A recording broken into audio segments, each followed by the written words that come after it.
Eschatologie et prophétie, une série d'émissions proposée par le Père François Dominique de la communauté des Capucins de Bastia.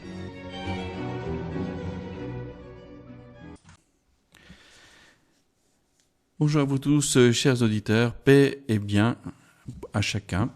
Nous sommes heureux de nous retrouver pour notre émission Eschatologie et prophétie. Et nous allons ouvrir aujourd'hui une nouvelle série d'émissions consacrée aux apôtres des derniers temps, selon l'appellation de Saint Louis-Marie Grignon de Montfort.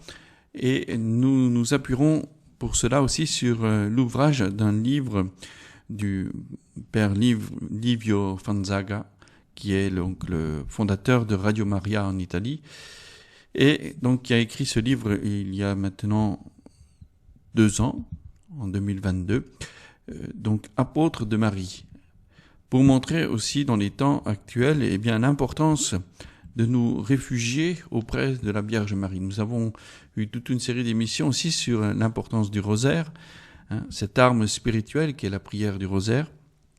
Nous allons voir maintenant dans cette série d'émissions aussi l'importance de cette mission, on peut dire, de ce combat spirituel dans lequel nous sommes plongés aujourd'hui à travers les événements de l'histoire et à travers aussi la conduite de Dieu sur l'histoire, puisque le Seigneur nous conduit à sa victoire. Alors, Père Livio Fanzaga, donc le fondateur de Radio Maria, certains d'entre vous peut-être le connaissent déjà, et il écrit de nombreux ouvrages qui ne sont pas traduits en français malheureusement. Et donc j'ai aussi fait des traductions pour ce livre Apôtre de Marie, parce qu'il m'a semblé très important de reprendre ce thème aujourd'hui.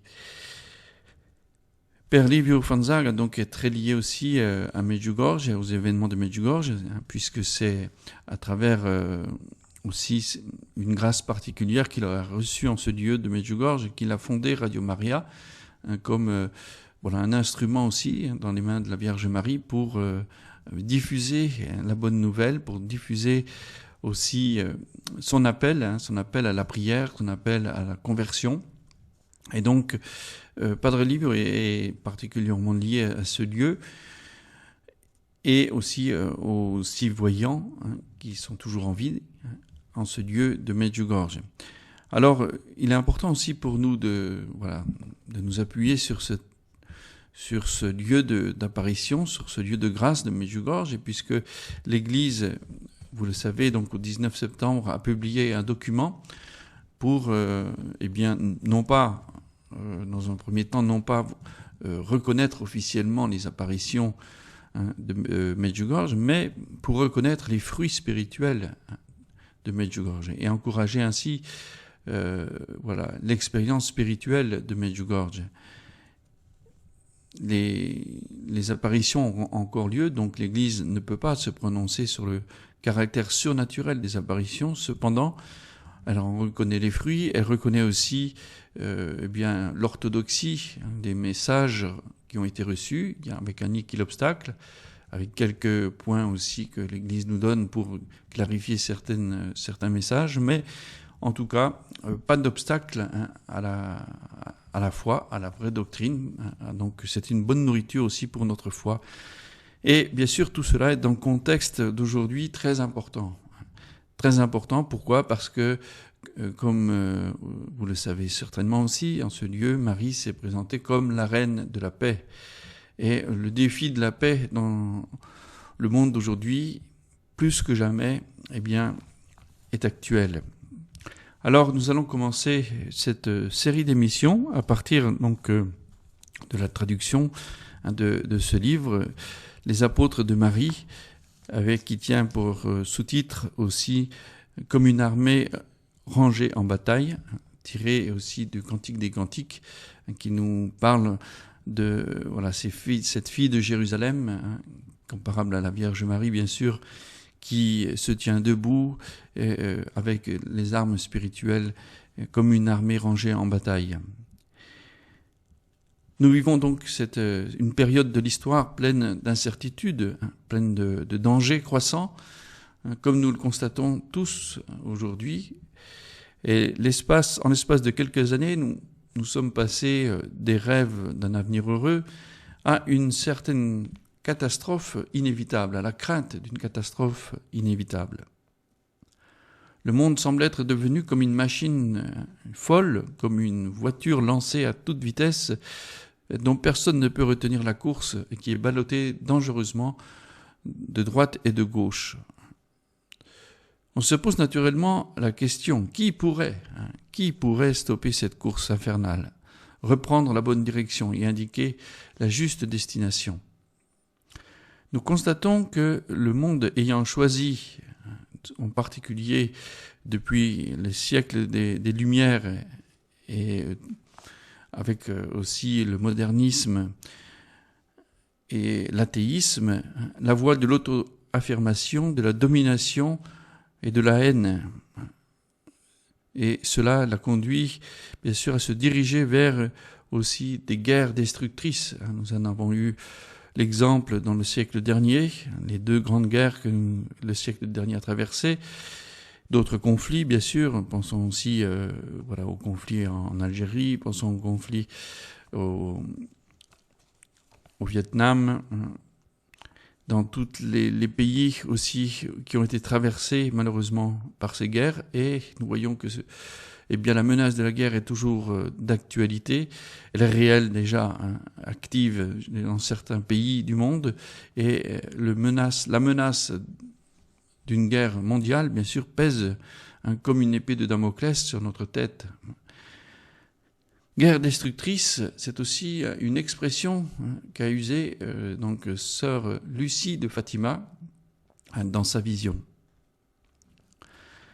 Alors, il est important aussi pour nous de faire ces émissions dans le contexte actuel, parce que au niveau spirituel, dans le contexte actuel, nous voyons aussi beaucoup, on pourrait dire, de faux prophètes, en tout cas des prophètes d'Internet, comme on peut les appeler, qui annoncent aussi des scénarios d'obscurité, de mort et de destruction, de catastrophes à venir, etc., voire même avec la précision de certaines dates.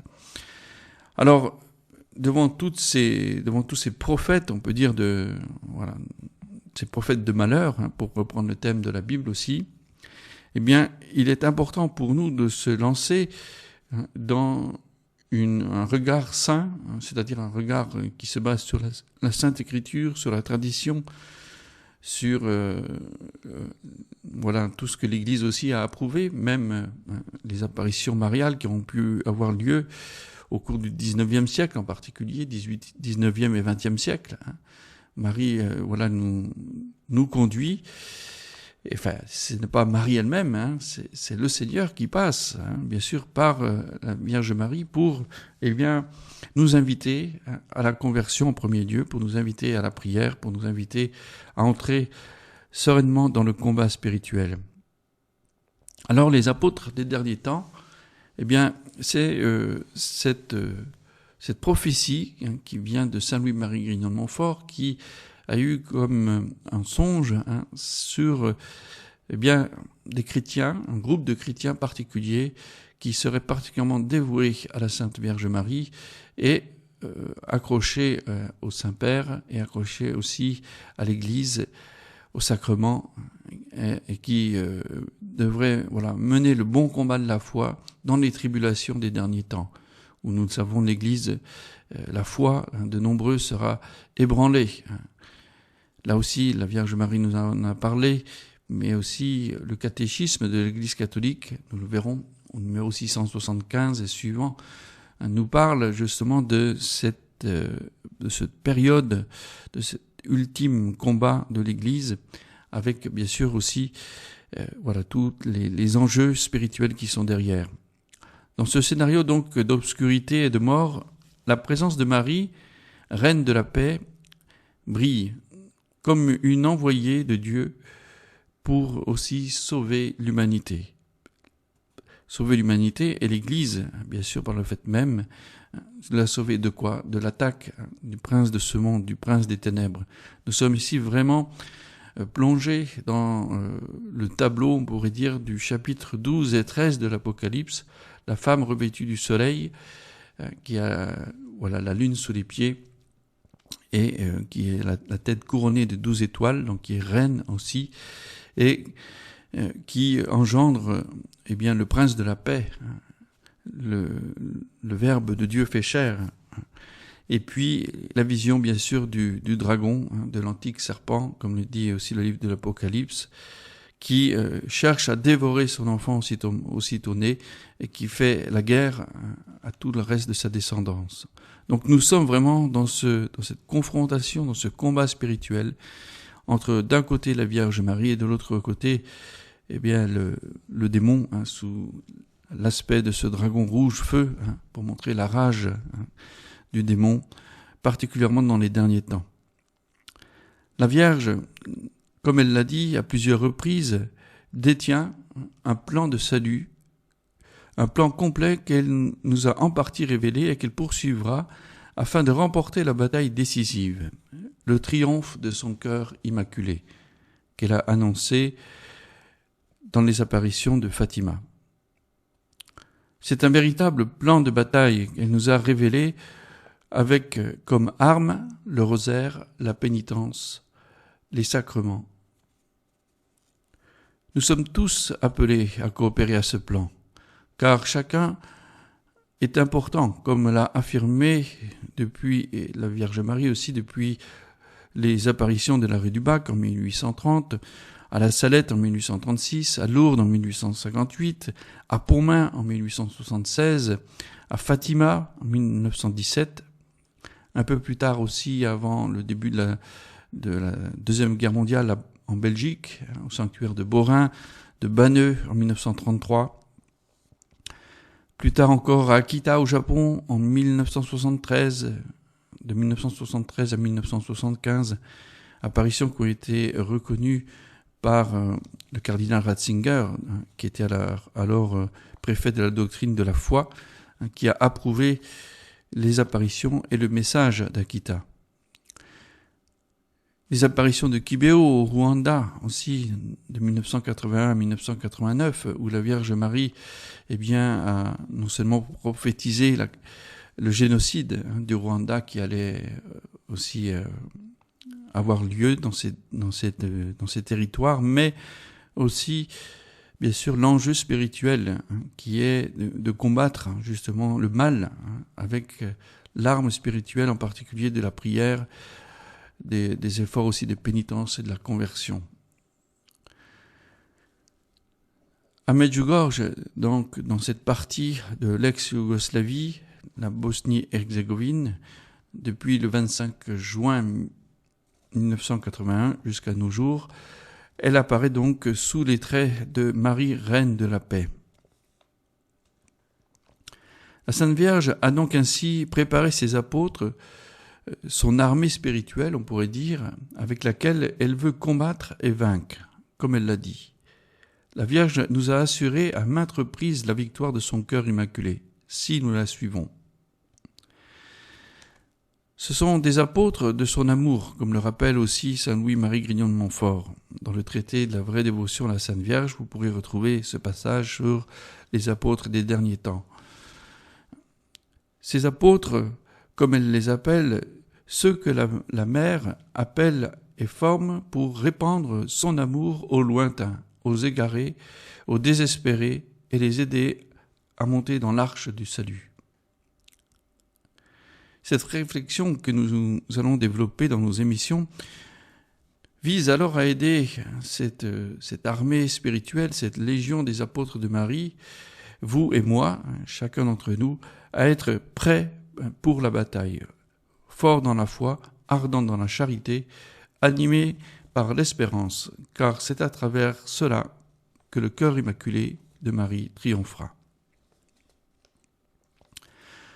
Dans cette première émission, qui est une émission introductive à ce thème, nous allons donner une clé d'interprétation importante que nous devons comprendre, à savoir que nous sommes plongés dans un devenir qui doit se réaliser, car l'histoire du salut a un début et une fin. Cela correspond à l'étape des derniers temps, c'est-à-dire le temps de l'Apocalypse. Alors, posons-nous la question, sommes-nous entrés dans les temps de l'Apocalypse? C'est la grande question que beaucoup de nos contemporains se posent. Est-ce que nous sommes entrés dans ce temps de l'Apocalypse? Est-ce que nous sommes entrés dans les derniers temps? Et j'aborderai aussi ce thème plus tard, et nous allons le voir à travers ce premier chapitre de ce livre, Les apôtres de Marie, de Père Livio Vanzaga, donc en 6 points. Premièrement, comprendre que le christianisme est une histoire qui a un début et une fin. Ce n'est pas un cycle perpétuel de renouvellement, ce n'est pas un renouvellement perpétuel, un recommencement perpétuel. C'est une histoire qui a un commencement et une fin, comme toute vie humaine. L'histoire du salut commence, bien sûr, par le Christ et se termine aussi par le Christ. D'ailleurs, dans l'Apocalypse, Jésus se présentera lui-même comme étant le principe et la fin, l'alpha et l'oméga. Et dans le prologue de Saint Jean, il nous est dit qu'il est au principe, il est en Dieu depuis toute éternité. Par lui, le monde a été fait, et sans lui, rien ne se serait fait de ce qui a été fait. Donc il est bien présent au cœur de la Trinité, bien sûr, cette Trinité créatrice, et il y a donc un devenir jusqu'à la fin des temps. Donc nous allons tout d'abord voir comment comprendre ce devenir. C'est le cœur même du mot eschatologie, qui veut dire aussi, cette partie, qu'est-ce que nous pouvons dire de cette conduite de Dieu sur l'humanité, qui nous conduit vers le salut.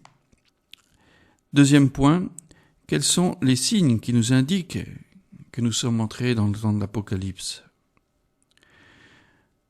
Troisième point, quelle pourrait être la durée du temps de l'Apocalypse?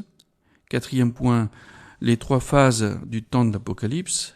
La première bataille, le temps de la paix et le combat final. Cinquième point, qui sont les protagonistes, c'est-à-dire les auteurs, les acteurs de l'histoire du salut. Et 6e point, qui seront les protagonistes, les acteurs du temps de l'Apocalypse.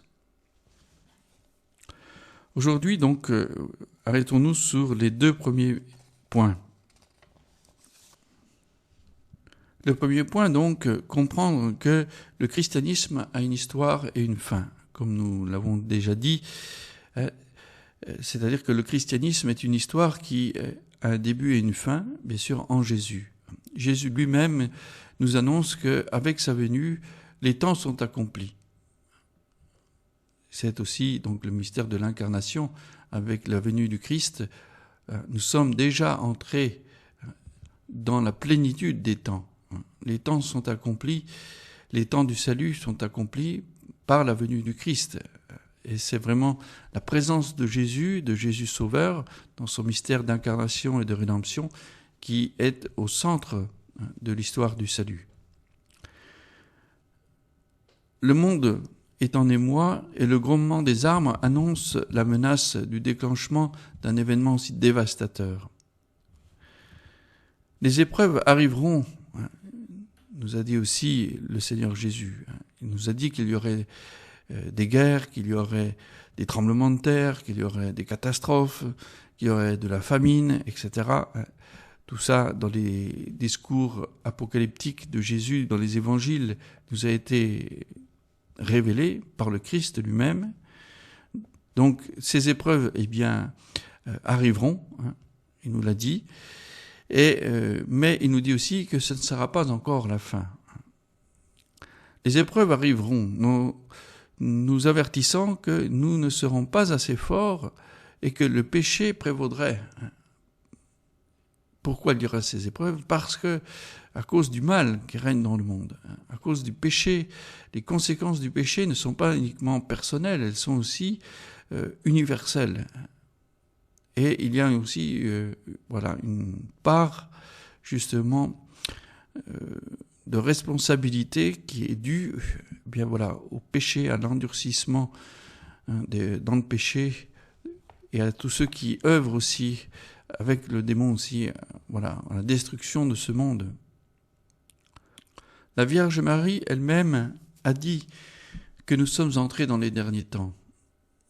Nous entrons dans la période tumultueuse des épreuves qui précèdent le temps de ce que Marie a annoncé à Medjugorje, qui est le temps quand elle le voudra, quand Dieu le voudra plutôt, le temps des secrets. C'est à Medjugorje, la Vierge donc a donné 10 secrets aux voyants, qui sont au fond 10 événements qui surgiront aussi pour le renouvellement du monde, pour le triomphe de son cœur immaculé. Nous y reviendrons plus tard. Le monde donc aujourd'hui est dans ce trouble, dans cette confusion, et nous voyons se déchaîner aussi les œuvres des ténèbres. Au cours de cette période de 2019 à aujourd'hui, la Vierge a mis en lumière de manière particulière les actions de Satan. Désormais, Satan est libéré de ses chaînes et sa détermination à vouloir détruire le monde et à s'emparer des âmes est bien réelle. Elle a dit aussi explicitement dans un message en 2022 que Satan est à l'œuvre pour détruire les vies et pour détruire la planète sur laquelle nous vivons. Donc, et encore récemment aussi, elle a dit Satan veut la guerre. Satan veut la guerre. Satan prend des armes ou décide de nos vies et sur quel chemin vous marchez. Dit aussi la très sainte Vierge Marie. Satan prend des âmes ou décide de vos vies sur lesquelles vous marchez. Satan, après avoir entraîné une grande partie de l'humanité loin de Dieu et du salut, a intensifié sa prise sur l'homme comme jamais auparavant. Les paroles de la Reine de la Paix dressent un tableau de la situation existentielle de l'humanité. Elle dit dans le message du 25 juin 2022 que le mal agit dans l'homme comme jamais auparavant. Ce sont des paroles que nous ne devrions jamais oublier. C'est pour cela que nous sommes aussi dans les derniers temps, les temps de l'Apocalypse. Lorsque aussi, nous faisons mémoire de cela, nous faisons mémoire aussi de ce que le Seigneur lui-même nous a parlé, nous a averti. Il nous a dit, nul ne connaît ni la date, ni le jour, ni l'heure, mais il nous a dit qu'il y aurait aussi des signes. Il nous a demandé d'être attentifs aussi aux signes. Le mal donc agit en l'homme comme jamais auparavant. Et ça, c'est donc la Vierge Marie elle-même dans le message du 25 juin 2022 qui le dit explicitement, comme elle a dit explicitement que désormais Satan était libéré de ses chaînes. En ce moment, une compréhension à la lumière de la foi du passage historique particulier que nous traversons est nécessaire. Il est important de comprendre que nous sommes dans le temps de l'Apocalypse. À ce sujet, il convient de prendre en compte que dans la vision chrétienne de l'histoire, il est question d'une libération du mal concernant la phase finale du chemin de l'humanité sur terre. En effet, dans les discours apocalyptiques de Jésus, dans ceux du Nouveau Testament et surtout dans l'Apocalypse, et également dans le catéchisme de l'Église catholique, il est dit que la dernière phase de l'histoire du salut sera une période de grands combats spirituels. En effet, le christianisme peut être la religion qui considère le monde et l'histoire humaine comme un sujet divin d'amour qui se réalise dans le temps. Ce projet a un commencement et une fin. La partie initiale, après celle de la création et qui émane de Dieu, est marquée par le drame de la chute de l'homme tenté par le malin. Toute la partie aussi de l'Ancien Testament. Et Dieu vient renouer l'alliance avec son peuple. La partie centrale de l'histoire est le long chemin de l'humanité vers la rédemption que Dieu a promise depuis le commencement et qui se réalise avec l'incarnation de la parole dans le sein de la Vierge Marie, l'incarnation du Verbe de Dieu dans le sein de la Vierge Marie, qui marque le début de l'œuvre de la rédemption. L'œuvre de la rédemption qui se réalisera en plénitude, bien sûr, à travers la croix.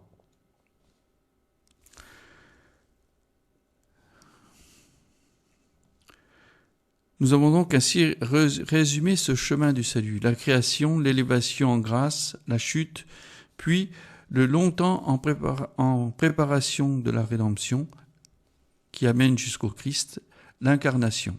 Et ensuite, le temps de l'Église, le temps des 2000 ans dans l'histoire de l'Église qui marque le temps de la rédemption et de la sanctification.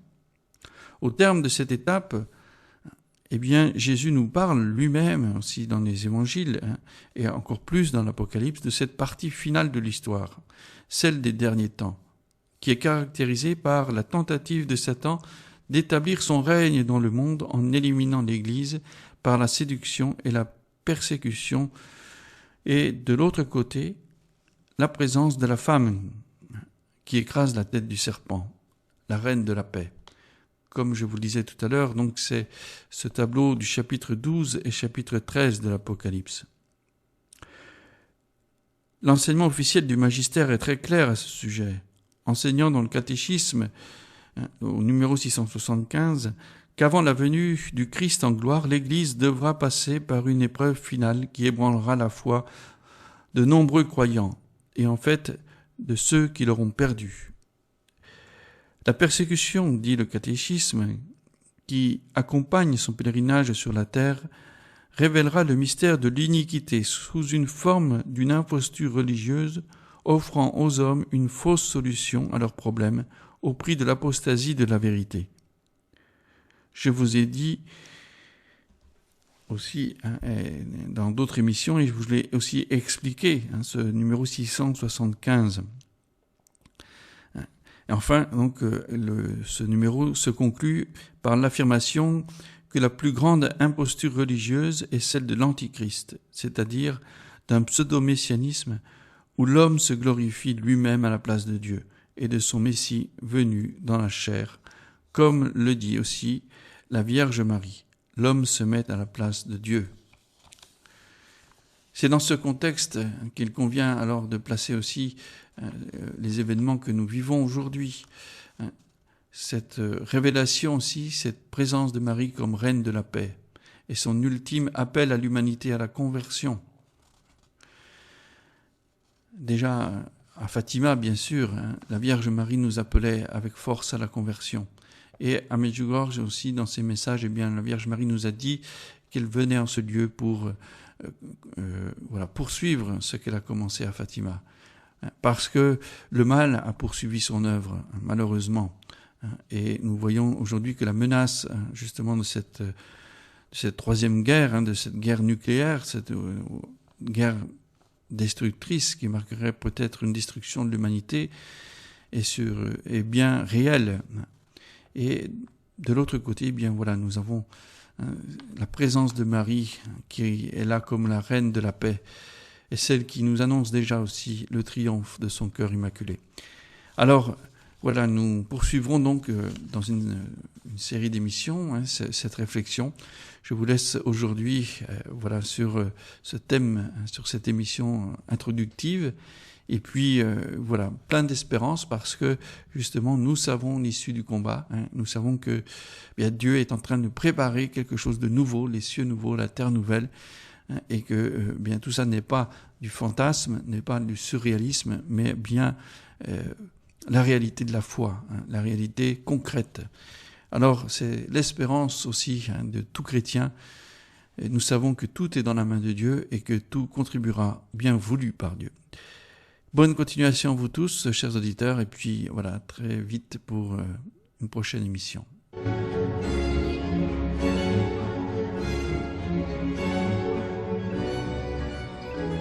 Eschatologie et prophétie, une série d'émissions proposée par le Père François Dominique de la communauté des Capucins de Bastia.